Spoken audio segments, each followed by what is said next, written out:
I'm Laurie Blair. I'm part of the Women's Auxiliary for the hospital. And I've been working on 8D, which is the cancer clinic, for about 8 years now. OPAC are an incredible resource for the families. I've watched them talk to so many different families over the years, and it's when basically the parents are in crisis. And it's a resource, but it's also a friendly face for people to come and talk to when their children are here at the hospital. But also I know that they have outreach programs in various cities, and it's usually somebody who has gone through the type of treatments that their kids are going through. So they've seen it before. They understand that parents are very overwhelmed when they first learn their child has cancer. OPAC is on the floor in the waiting room. They're there when people come out of the doctor's offices and they've just got good news or bad news, and they understand. It's a resource more for the parents.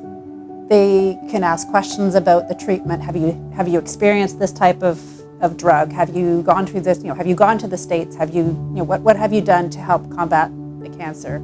The kids are really taken care of by the volunteers. We've got a ton of toys and resources for the kids, but there's not a lot of resources for mom and dad. They do fill a gap because the hospital staff does their absolute best medically to care for the family, and they do a fabulous job at that. We're a great center.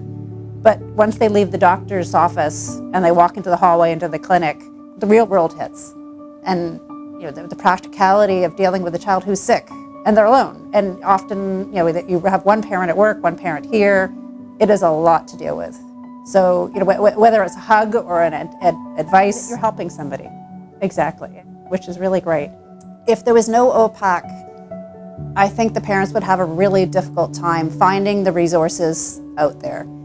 They've come into a very unexpected time in their life. Their child has been diagnosed with cancer. Just, I think, hearing those words, I have not experienced that, but I've seen parents come out of the doctor's office in tears, overwhelmed. They don't know where to turn. So to have a group that's not judgmental, that's parents who have gone through it already, it really helps them, find the resources that are out there, and they can give them lists, they can give them websites.